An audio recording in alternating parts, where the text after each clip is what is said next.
Hyderabadi Islamic institute کے سامعین السلام علیکم ورحمۃ اللہ وبرکاتہ۔ لفظ بلفظ ترجمہ قرآن اور تفسیر کے ساتھ ساتھ ایک نیا سلسلہ شروع کیا جا رہا ہے اسلامی تعلیمات کے مبنی واقعات وغیرہ پر۔ انشاءاللہ یہ بھی آپ سب کے لیے فائدہ مند ہوگا۔ چلیے شروع کرتے ہیں۔ بسم اللہ الرحمن الرحیم۔ قرآن کریم کے احکام جاننے کے لیے اور اسے سمجھنے کے لیے کچھ باتیں ضروری ہیں، اسے ہم پہلے بیان کرتے ہیں۔ اور اس میں سب سے پہلی بات تو وحی ہے۔ وحی یعنی کہ اللہ پاک کے احکام کے ہم تک پہنچنے کے کیا ذرائع، کس طرح ہم تک پہنچے، یہ تمام باتوں کو مختصر سے آپ کے سامنے بیان کیا جا رہا ہے۔ وحی کی عظمت کو دل میں بٹھائیں، اللہ کا کلام ہے، کیسے ہم تک پہنچا اور کیا مقصد ہے اس وحی کے ہم تک پہنچنے کی، اور اس کی وحی کی کیا ضروریات تھی۔ تو یہ سب باتیں ہم پہلے جان لیں گے، آگے چلتے ہوئے ضروری احکام کو مد نظر رکھتے ہوئے ان باتوں کو تفصیل بیان کی جائے گی انشاءاللہ العزیز۔ وحی کی ضرورت کے اوپر ہر مسلمان جانتا ہے کہ اللہ تعالیٰ نے انسان کو اس دنیا میں آزمائش کے لیے، امتحان کے لیے بھیجا ہے، ہمیشہ کی جگہ نہیں ہے۔ یہاں اس کے ذمہ کچھ فرائض ہیں، اس کو پوری کائنات کو اس کی خدمت میں لگا دیا گیا ہے۔ لہٰذا دنیا میں آنے کے بعد انسان کے لیے دو کام ضروری ہیں۔ ایک یہ کہ وہ اس کائنات سے اور اس میں پیدا کی ہوئی اشیاء سے صحیح طریقے سے کام لے، اور دوسری یہ کہ اس کائنات کو استعمال کرتے ہوئے اللہ تعالیٰ کے احکام کو بھی مد نظر رکھے اور کوئی ایسی حرکت اور کوئی ایسا کام نہ کرے جس سے اللہ تعالیٰ کی رضامندی حاصل نہ ہو اور اس کے خلاف ہو۔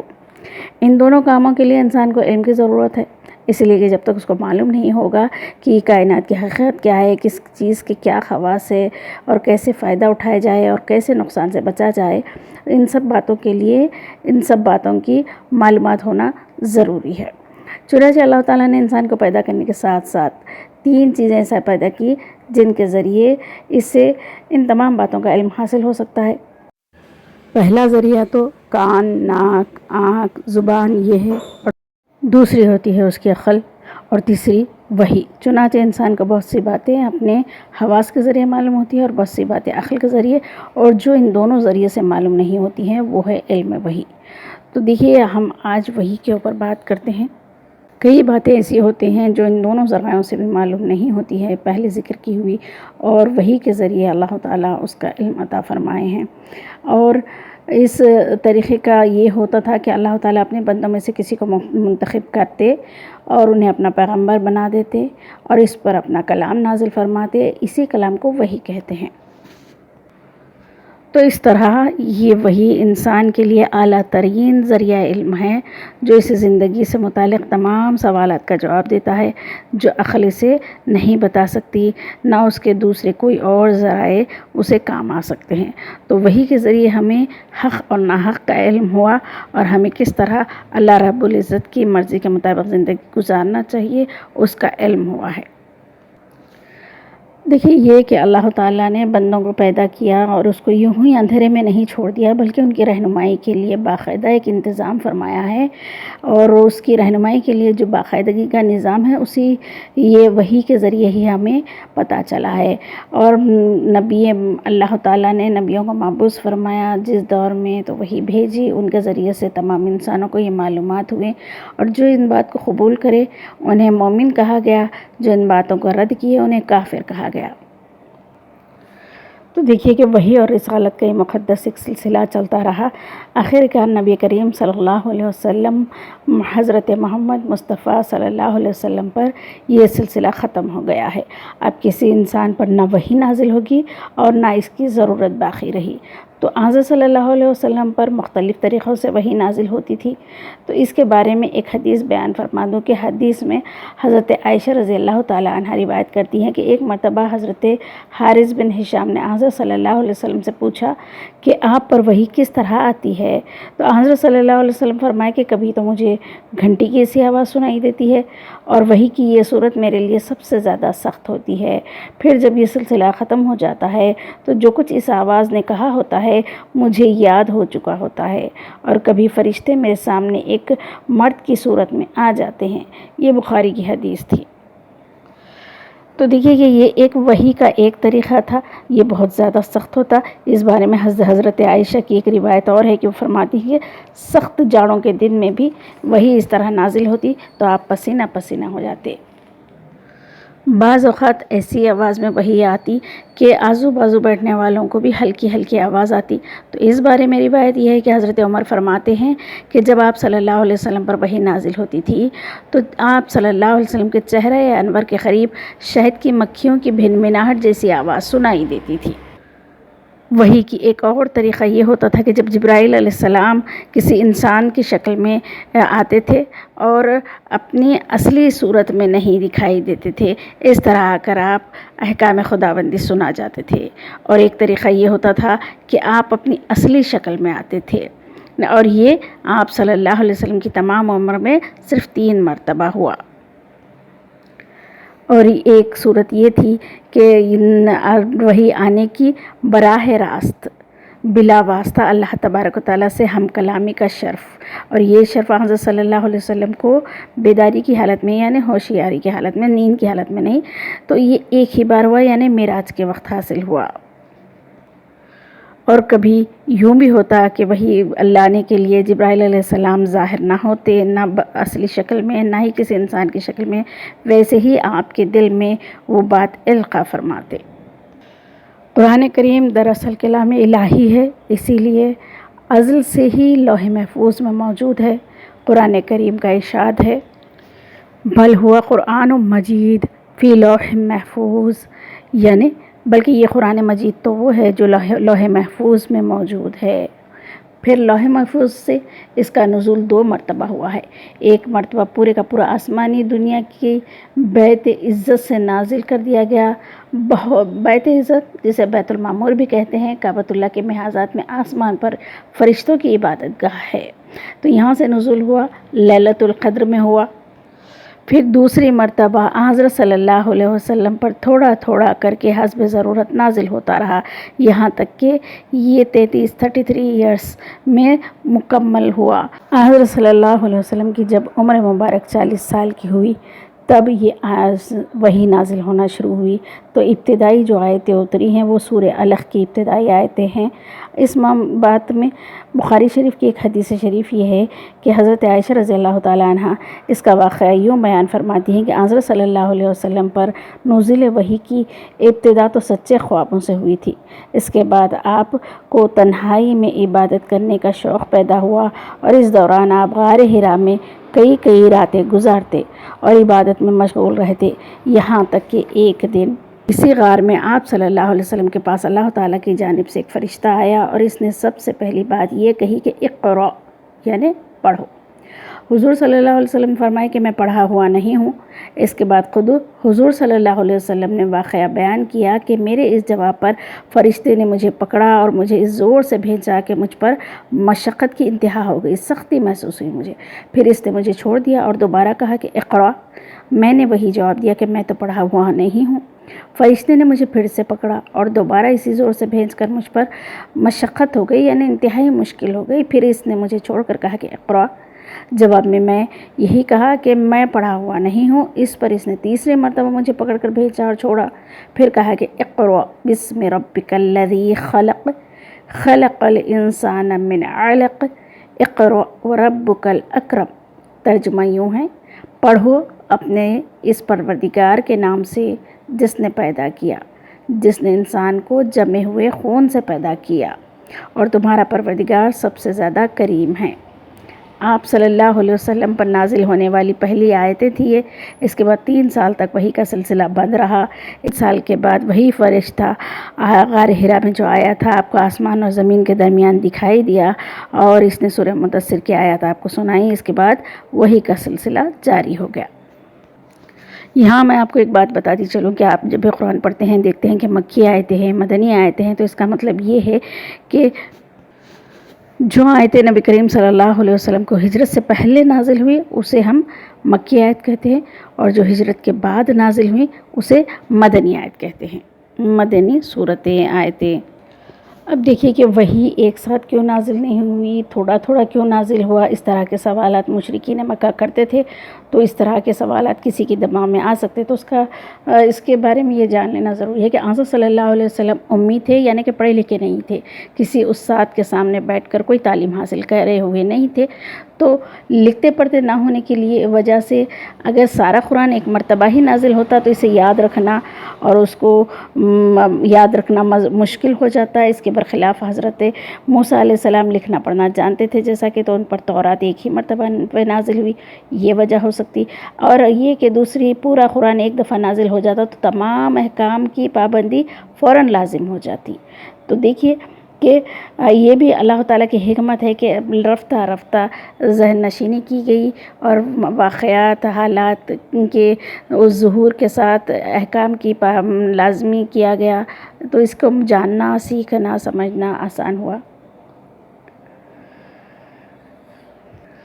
قرآن کریم کی آیتیں دو قسم کی ہے، ایک تو وہ آیتیں ہیں جو اللہ تعالیٰ از خود نازل فرمائے، کو خاص واقعات کیا، کسی کوئی اور سوال کرنے والے نے کوئی سوال نہیں کیا ویسے ہی نزول ہوئی آیتیں، اور دوسری وہ جو کسی خاص واقعے کے وقت یا کسی نے کوئی سوال کیا اس وقت اس کے جواب کے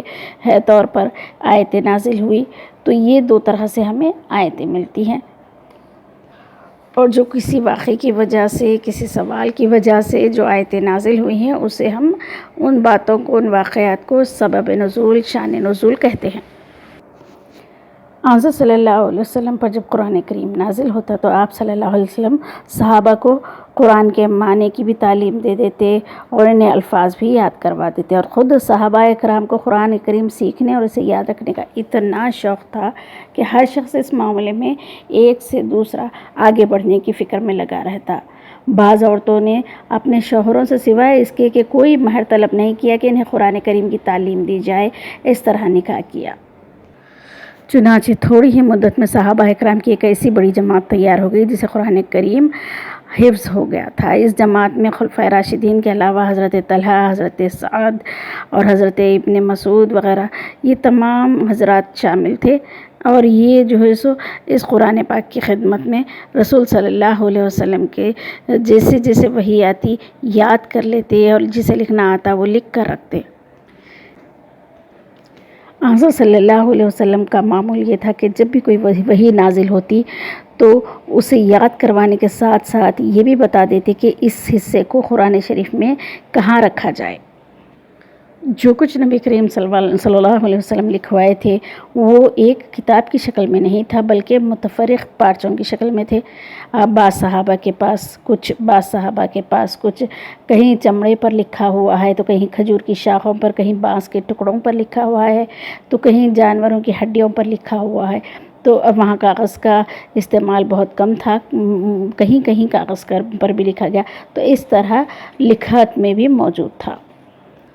بعض صحابہ نے ان آیتوں کے ساتھ تفسیر بھی لکھی ہوئی تھی، تو اسی وجہ سے حضرت ابوبکر صدیق رضی اللہ تعالیٰ عنہ کے زمانے خلافت میں یہ ضروری سمجھا گیا کہ قرآن کریم کے ان تمام منتشر حصوں کو ایک جگہ کر کے محفوظ کر دیا جائے، تو انہوں نے یہ کارنامہ انجام دیا کہ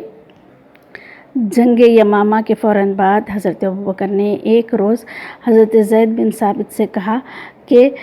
حضرت عمر بھی وہاں اس وقت موجود تھے، یہ فرمایا کہ ایک جنگ یمامہ میں قرآن شریف کے حافظ اکرام کی بہت بڑی جماعت شہید ہو گئی تھی، اور اسی وجہ سے وہ سمجھتے تھے کہ قرآن پاک کے حافظوں کی شہادت کی وجہ سے یہ اندیشہ ہے کہ کہیں قرآن کریم کا حصہ ختم نہ ہو جائے، اسی لیے جو ہے سو اس کو جمع کرنے کا کام شروع کرے، اور اس کے لیے ذمہ داری دیے حضرت زید بن ثابت کو۔ قرآن کو جمع کرنے کے سلسلے میں حضرت زید بن ثابت کا طریقہ یہ تھا کہ حضرت صلی اللہ علیہ وسلم نے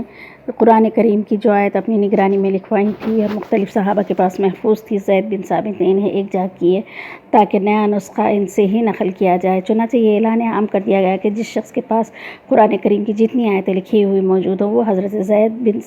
رضی اللہ تعالیٰ عنہ کے پاس لے آئیں۔ جب کوئی شخص ان کے پاس قرآن کریم کی کوئی لکھی ہوئی آیت لے کر آتا تو وہ تمام طریقوں سے اس کی تصدیق کر لیتے۔ سب سے پہلے یہ کہ اپنی یادداشت سے بھی توثیق کرتے، انہیں بھی پوری قرآن یاد تھی۔ پھر حضرت عمر بھی حافظ قرآن تھے اور ان سے حضرت ابوبکر کے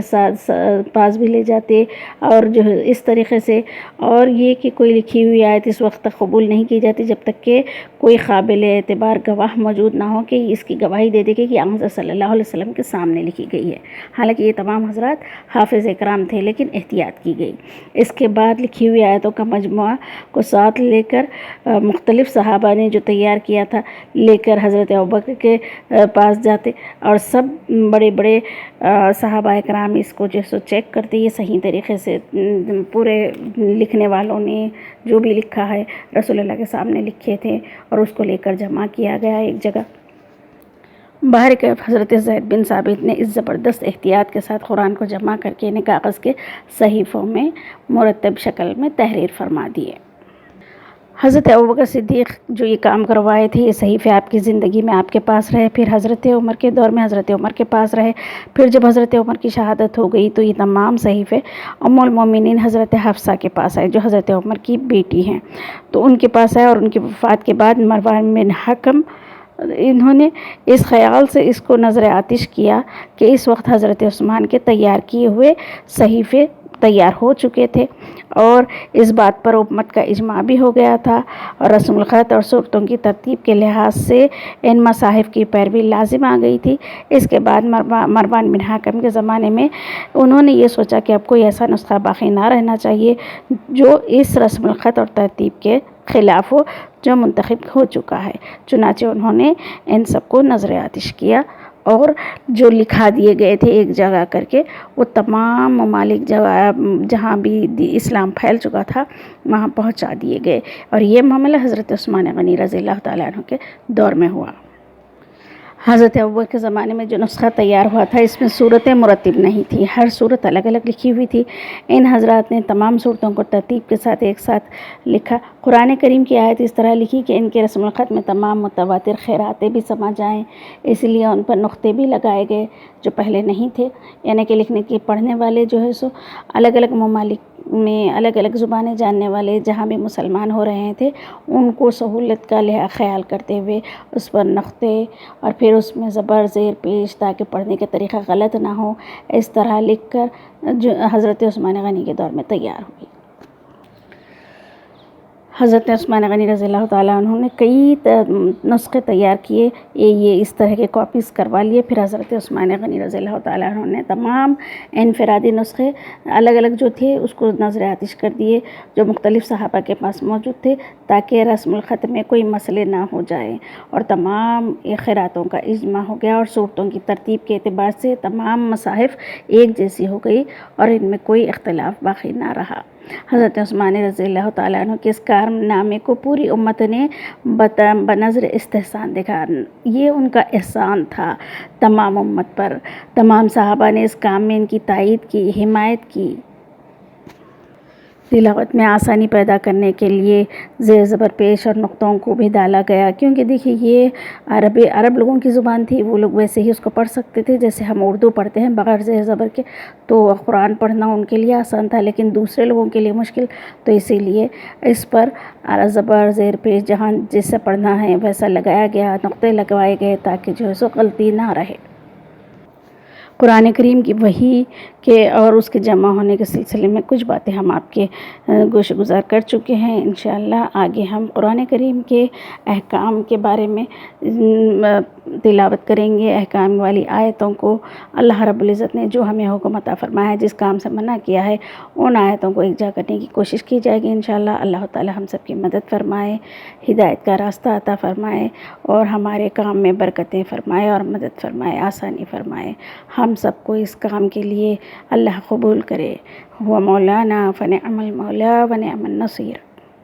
لا حول ولا قوت الا باللہ۔ گناہوں سے بچنے کی قوت اور نیکی کرنے کی طاقت یہ سب اللہ کی طرف سے ملتی ہے۔ اپنے لیے بھی اور ہم سب کے لیے بھی دعا کریے، اللہ ہم سب کو نیک راہ دکھائے، اہدنا الصراط المستقیم۔ اللہ حافظ.